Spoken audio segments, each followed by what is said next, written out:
ദൈവ തിരുനാമത്തിന് മഹത്വമുണ്ടാവട്ടെ. Bible reading പ്രോഗ്രാമിൽ സംബന്ധിക്കുന്ന ഏവർക്കും കർത്തൃനാമത്തിൽ സ്നേഹവന്ദനം. സംഖ്യാപുസ്തകം 13-ാം അധ്യായമാണ് നമ്മളിന്ന് വായിക്കുന്നത്. 13-ാം അധ്യായത്തിൽ ഇസ്രായേൽ ജനം മിസ്രൈമിൽ നിന്ന് പുറപ്പെട്ടിട്ട് 2 വർഷം ആയി. 2 വർഷം കൊണ്ട് അവർക്ക് വാഗ്ദത്തം ചെയ്ത കനാൻ ദേശത്തിൻ്റെ അടുത്തവരെത്തി. യഹോവയായ ദൈവം മോശയോട് പറഞ്ഞു, ആ ദേശം പോയി ഉറ്റുനോക്കി അവിടുത്തെ കാര്യങ്ങൾ കണ്ടു മനസ്സിലാക്കി വരുവാൻ നീ ഇസ്രായേൽ ഗോത്രം 12-ലെയും ഓരോ പുരുഷന്മാരെ വിളിച്ച് 12 പേരെ അയക്കാൻ പറഞ്ഞു. മോശ അപ്രകാരം 12 ഗോത്രങ്ങളിൽ നിന്ന് 12 പേരെ അവിടെ അയച്ചു. ഒരു 12 പേരും പോയി ആ ദേശം അവർ ഉറ്റുനോക്കി. അതിമനോഹരമായ ദേശം, പാലും തേനും ഒഴുകുന്ന ദേശം. അവരതെല്ലാം കണ്ട് മനസ്സിലാക്കി വളരെ സന്തോഷിച്ചു. എന്നാൽ അവർക്ക് മനസ്സിലായി അവിടെ പ്രവേശിക്കുക പ്രയാസമാണ്. കാരണം അവിടെയുള്ള ആളുകൾ വലിയ മല്ലന്മാരും വലിയ ശരീരപുഷ്ടിയുള്ള വലിയ മനുഷ്യരാണ്. അവരെ യുദ്ധം ചെയ്ത് കീഴ്പ്പെടുത്തുക എന്നുള്ളത് അസാധ്യമാണ്. അതുകൊണ്ട് അവർ വളരെ ഭൂരിപക്ഷം ആളുകളും വളരെ നിരാശയോടുകൂടി അവർ മടങ്ങുകയാണ്. അവിടെ നിന്ന് ഒരു മുന്തിരിക്കൊല കൊണ്ടുവന്നത് 2 പേർ തോളിൽ ചുമന്നുകൊണ്ടാണ്. ഒറ്റ മുന്തിരിക്കൊല 2 പേർക്ക് ചുമക്കുവാൻ തക്കവണ്ണം വലിയ മുന്തിരിക്കൊലയായിരുന്നു എന്ന് പറയുമ്പോൾ ആ ദേശത്തിൻ്റെ ഫലഭൂയിഷ്ടം എന്തായിരുന്നു എന്ന് നമുക്ക് ഊഹിക്കാവുന്നതാണ്. അത്രമാത്രം സമൃദ്ധവും സന്തോഷവും നൽകുന്നതായ ദേശമാണ് ദൈവം വാഗ്ദത്തം ചെയ്തത്. പക്ഷെ ആ ദേശത്ത് പ്രവേശിക്കാൻ സാധിക്കുകയില്ല എന്നുള്ള വലിയ നിരാശ അവരെ ബാധിച്ചു. അവർ മടങ്ങി വന്ന് മോശയോട് പറഞ്ഞു, ആ ദേശം നല്ലതാണ്, പക്ഷെ നമുക്കത് ലഭിക്കുക പ്രയാസമാണ് എന്നുള്ള വലിയ നിരാശയിലേക്ക് വന്നു. അപ്പോൾ ആ സമയത്ത് 2 പേര് നമ്മൾ വായിക്കുന്നു, യോശുവായും കാലേബും. അവർ പറഞ്ഞു, നമുക്ക് ആ ദേശം സ്വന്തമാക്കാൻ പറ്റും. കാരണം ദൈവം നമ്മുടെ കൂടെയുണ്ട്. കാരണം ദൈവം നമ്മളെ നടത്തിയ നാൾ മുതൽ അസാധ്യമായതിനെയൊക്കെ സാധ്യമാക്കി തന്ന ദൈവമാണ് നമ്മുടെ ദൈവം. ചെങ്കടലിനെ ഭാഗിച്ചവൻ, വെള്ളമില്ലാത്തതിനടുത്ത് പാറയിൽ നിന്ന് വെള്ളത്തെ നമുക്ക് തന്നവൻ, മന്നായും കാടപ്പക്ഷിയും നമുക്ക് തന്നവൻ. അങ്ങനെ അത്ഭുതകരമായി ദൈവം പകൽ മേഘസ്തംഭമായി രാത്രി അഗ്നിസ്തംഭമായി നമ്മളോട് കൂടെ നടക്കുന്നു. ആ ദൈവത്തിന് അസാധ്യമായതായിട്ടൊന്നുമില്ല. ദൈവം കൂടെ നമുക്കുള്ളത് കൊണ്ട് നമുക്കതിനെ കീഴടക്കാൻ പറ്റുമെന്നാണ്. പക്ഷേ നമുക്കറിയാം, ആ ഇസ്രായേൽ ജനത്തിൽ 6 ലക്ഷത്തിൽ പരം പുരുഷന്മാർ യഹൂദ സമൂഹത്തിലുണ്ട്. അവരൊക്കെ ഭൂരിപക്ഷം 10 പേര് പറഞ്ഞതിനോടാണ് യോജിച്ചത്. പലപ്പോഴും അങ്ങനെയാണ് നമ്മളും. കൂടുതൽ ആളുകളും ഭൂരിപക്ഷത്തിൻ്റെ ആ വാക്കുകൾക്കാണ് എപ്പോഴും വില കൽപ്പിക്കുക. യോശുവായും കാലേബും വിശ്വാസത്തിൻ്റെ വാക്കുകൾ പറഞ്ഞെങ്കിലും അതിനെ സ്വീകരിക്കാൻ അവരാരും അവിടെ തയ്യാറാവുന്നില്ല. പക്ഷെ നമ്മൾ മനസ്സിലാക്കേണ്ടതായ ഒരു കാര്യമുണ്ട്.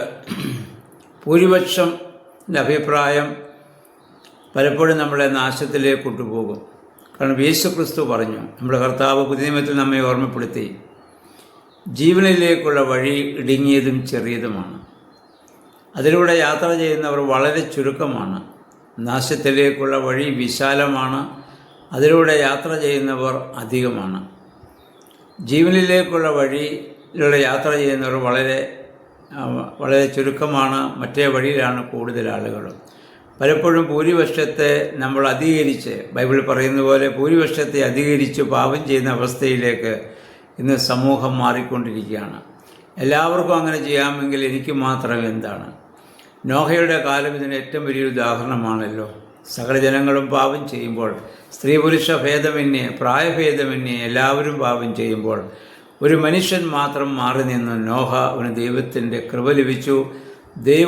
അവൻ ദൈവത്തോടൊപ്പം നടന്നു എന്ന് വരെ നമ്മൾ വായിക്കുന്നുണ്ട്. അപ്പോൾ ദൈവത്തോടൊപ്പം മാറി നിന്ന ആ ഒറ്റ മനുഷ്യനെ കൊണ്ടാണ് പിന്നീട് മനുഷ്യ സമൂഹം ലോകത്ത് ശേഷിപ്പുണ്ടാകാൻ കാരണമായി തീർന്നതെന്ന് നമുക്കറിയാം. അപ്പോൾ ഭൂരിപക്ഷം ആണോ ന്യൂനപക്ഷമാണോ എന്നതിനേക്കാൾ ഉപരി വിശ്വാസത്തിൻ്റെ വാക്കുകൾക്ക് ചെവി കൊടുക്കുവാൻ നമുക്ക് സാധിക്കേണ്ടതാണ്. നമ്മുടെ കർത്താവ് സ്ഥാപിച്ചതായ ആദ്യ ക്രൈസ്തവ ആ സമൂഹത്തിൽ എത്ര പേരുണ്ടായിരുന്നു? 12 ശിഷ്യന്മാരെ വിളിച്ചതിൽ ഒരുവൻ ഒറ്റുകാരനായിപ്പോയി. പിന്നെ ബാക്കിയുണ്ടായിരുന്ന 11 പേരാണ്. വളരെ ചെറിയൊരു സമൂഹമായിരുന്നു ആദ്യത്തെ ക്രൈസ്തവ സഭയിൽ നമുക്ക് പറയാം. അതിൽ നിന്നാണ് ഈ ലോകം മുഴുവൻ ഇന്ന് വ്യാപിക്കത്തക്കവണ്ണം ക്രൈസ്തവ സമൂഹം വളർന്നതെന്ന് നമ്മൾ എപ്പോഴും ഓർത്തിരിക്കേണ്ടതാണ്. ഇസ്രായേൽ ഈ ഭോഷത്വത്തിൻ്റെ ഭൂരിപക്ഷത്തിൻ്റെ കൂടെ കൂടിയതുകൊണ്ട് നമുക്കറിയാം, പിന്നെ 38 വർഷം അവർ അലഞ്ഞു തിരിയേണ്ടി വരികയാണ്. 40 വർഷമാണ് മരുഭൂമി യാത്ര. 40 വർഷമാണ്. അവർ ദേശത്തെ ഒറ്റുനോക്കിയത് 40 ദിവസമാണ്. ആ 40 ദിവസം ഒറ്റുനോക്കിയിട്ടാണ് ഭൂരിപക്ഷം നമുക്കത് പ്രയാസമാണെന്ന് പറഞ്ഞു. ന്യൂനപക്ഷമായ 2 പേർ സാധിക്കുമെന്ന് പറഞ്ഞു.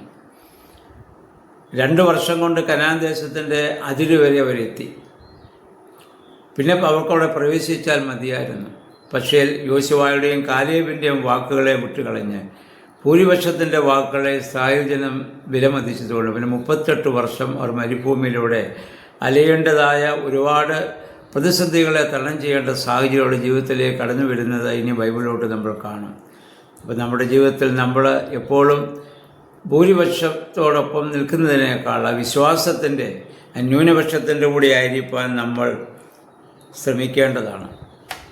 നമ്മുടെ കർത്താവ് പുതിയ നിയമത്തിൽ പറഞ്ഞു, ദൈവം തൻ്റെ രഹസ്യങ്ങളെ ജ്ഞാനികൾക്കും വിവേകികൾക്കൊക്കെ മറച്ച് ശിശുക്കൾക്ക് വെളിപ്പെടുത്തിയിരിക്കുന്നു. ജ്ഞാനികൾക്കും വിവേകികൾക്കും മറച്ച് ശിശുക്കൾക്കാണ് ദൈവം തൻ്റെ രഹസ്യങ്ങളെ വെളിപ്പെടുത്തിയതെന്നാണ്. കർത്താവ് നമുക്കറിയാം, പണ്ഡിതന്മാരെ ഒന്നുമല്ല നമ്മുടെ കർത്താവ് വിളിച്ചത് സമൂഹത്താൽ തള്ളപ്പെട്ട മുഖവരെയും ചുങ്കക്കാരെയും ഒക്കെയാണ് ശിഷ്യത്വത്തിലേക്ക് നമ്മുടെ കർത്താവ് വിളിച്ചതെന്ന് നമ്മൾ ഓർത്തിരിക്കേണ്ടതാണ്. അതുകൊണ്ട് സമൂഹം തള്ളിക്കളഞ്ഞവരെയാണ് കർത്താവ് തൻ്റെ സഭ സ്ഥാപിക്കുവാൻ വിളിച്ചതും അവരെ ശക്തീകരിച്ചതും. എന്നാൽ ഗമാലിയലിൻ്റെ കാൽക്കീഴിലിരുന്ന് പഠിച്ച ലോകത്തിലെ ഏറ്റവും വലിയ ജ്ഞാനി എന്ന് അഭിമാനിച്ചിരുന്ന പൗലോസ്ലീഹായെ ദൈവത്തിനു വേണ്ടി മെരുക്കിയെടുക്കുവാൻ 3 വർഷത്തോളം മരുഭൂമിയിൽ താമസിപ്പിക്കേണ്ടി വന്നു. അറിവിൻ്റെ ആ വലിയ ജ്ഞാനത്തിൻ്റെ വലിയ തള്ളലിനേക്കാൾ ദൈവികമായ വെളിപ്പാടുകളാണ് വലുതെന്ന് മനസ്സിലാക്കുവാൻ 3 വർഷം പൗലോസിന് പിന്നെ അവിടെ താമസിക്കേണ്ട സാഹചര്യം വരികയാണ്. അതുകൊണ്ട് പ്രിയമുള്ളവരെ, നമ്മുടെ ജീവിതത്തിലും ഭൂരിപക്ഷത്തെ അധികരിച്ച് പാപം ചെയ്യാതെ ന്യൂനപക്ഷമായി മാറി നിന്ന് ദൈവത്തിലും ദൈവികമായതിലും വിശ്വസിച്ച് ദൈവത്തോടൊപ്പം യാത്ര ചെയ്യുവാൻ നമുക്കിടയാവട്ടെ. അപ്പോഴാണ് പാലും തേനും ഒഴുകുന്ന സ്വർഗീയ കനാൻ്റെ അനുഭവത്തിലേക്ക് നമുക്കും പ്രവേശിക്കുവാൻ സാധിക്കുന്നത്. സ്വർഗീയ കനാനെ ലക്ഷ്യമാക്കി യാത്ര ചെയ്യുന്ന നമുക്ക് ഈ ഇസ്രായേൽ സമൂഹത്തിൻ്റെ ഈ ഒരു സംഭവം നമുക്ക് നമ്മെക്കുറിച്ച് ചിന്തിക്കുവാനും അതനുസരിച്ച് നമ്മുടെ ജീവിതത്തെ ക്രമപ്പെടുത്തുവാനും നമുക്കിടയാകണം. ദൈവമേ, പരിശുദ്ധാത്മാവേ, അതിന് ഞങ്ങളെ ശക്തീകരിക്കണമേ നമുക്ക് പ്രാർത്ഥിക്കാം. എല്ലാവരെയും സർവശക്തനായ ദൈവം അനുഗ്രഹിക്കുമാറാകട്ടെ.